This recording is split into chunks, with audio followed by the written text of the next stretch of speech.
شروع اللہ کے نام سے جو بڑا مہربان نہایت رحم والا ہے۔ الف لام میم۔ اس میں کچھ شک نہیں کہ اس کتاب کا نازل کیا جانا تمام جہان کے پروردگار کی طرف سے ہے۔ کیا یہ لوگ یہ کہتے ہیں کہ پیغمبر نے اس کو از خود بنا لیا ہے؟ نہیں، بلکہ وہ تمہارے پروردگار کی طرف سے برحق ہے، تاکہ تم ان لوگوں کو ہدایت کرو جن کے پاس تم سے پہلے کوئی ہدایت کرنے والا نہیں آیا، تاکہ یہ رستے پر چلے۔ خدا ہی تو ہے جس نے آسمانوں اور زمین کو اور جو چیزیں ان دونوں میں ہیں سب کو 6 دن میں پیدا کیا، پھر عرش پر قائم ہوا۔ اس کے سوا تمہارا نہ کوئی دوست ہے اور نہ سفارش کرنے والا۔ کیا تم نصیحت نہیں پکڑتے؟ وہی آسمان سے زمین تک کے ہر کام کا انتظام کرتا ہے، پھر وہ ایک روز جس کی مقدار تمہارے شمار کے مطابق 1000 برس ہوگی، اس کی طرف صعود اور رجوع کرے گا۔ یہی تو پوشیدہ اور ظاہر کا جاننے والا اور غالب اور رحم والا خدا ہے، جس نے ہر چیز کو بہت اچھی طرح بنایا، یعنی اس کو پیدا کیا، اور انسان کی پیدائش کو مٹی سے شروع کیا، پھر اس کی نسل خلاصے سے یعنی حقیر پانی سے پیدا کی، پھر اس کو درست کیا، پھر اس میں اپنی طرف سے روح پھونکی، اور تمہارے کان اور آنکھیں اور دل بنائے، مگر تم بہت کم شکر کرتے ہو۔ اور کہنے لگے کہ جب ہم زمین میں ملیا میٹ ہو جائیں گے تو کیا از سر نو پیدا ہوں گے؟ حقیقت یہ ہے کہ یہ لوگ اپنے پروردگار کے سامنے جانے ہی کے قائل نہیں۔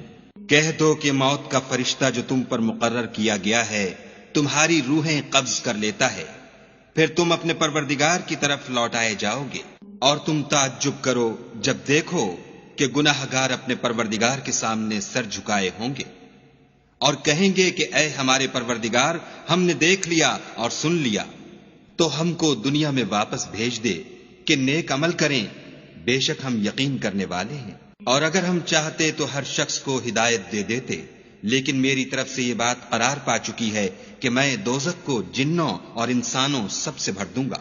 سو اب آگ کے مزے چکھو، اس لیے کہ تم نے اس دن کے آنے کو بھلا رکھا تھا۔ آج ہم بھی تمہیں بھلا دیں گے، اور جو کام تم کرتے تھے ان کی سزا میں ہمیشہ کے عذاب کے مزے چکھتے رہو۔ ہماری آیتوں پر تو وہی لوگ ایمان لاتے ہیں کہ جب ان کو ان سے نصیحت کی جاتی ہے تو سجدے میں گر پڑتے اور اپنے پروردگار کی تعریف کے ساتھ تسبیح کرتے ہیں اور غرور نہیں کرتے۔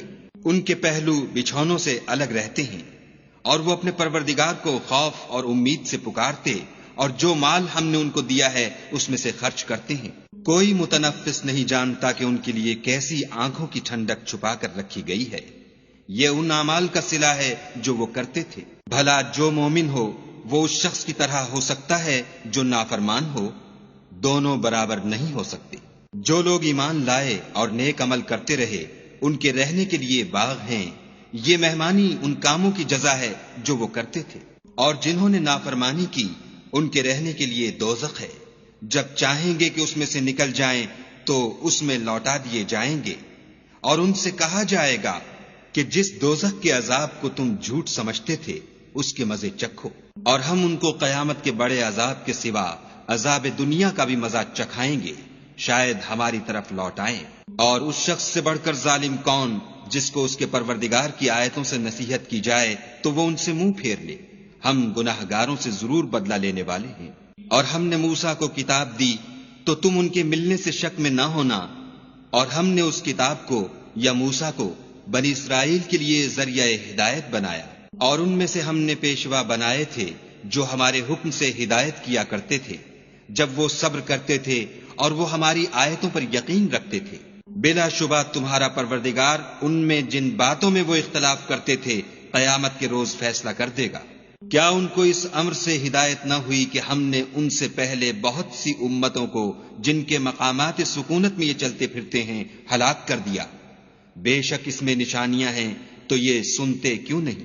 کیا انہوں نے نہیں دیکھا کہ ہم بنجر زمین کی طرف پانی رواں کرتے ہیں، پھر اس سے کھیتی پیدا کرتے ہیں جس میں سے ان کے چوپائے بھی کھاتے ہیں اور وہ بھی کھاتے ہیں، تو یہ دیکھتے کیوں نہیں؟ اور کہتے ہیں اگر تم سچے ہو تو یہ فیصلہ کب ہوگا؟ کہہ دو کہ فیصلے کے دن کافروں کو ان کا ایمان لانا کچھ بھی فائدہ نہ دے گا، اور نہ ان کو مہلت دی جائے گی۔ تو ان سے منہ پھیر لو اور انتظار کرو، یہ بھی انتظار کر رہے ہیں۔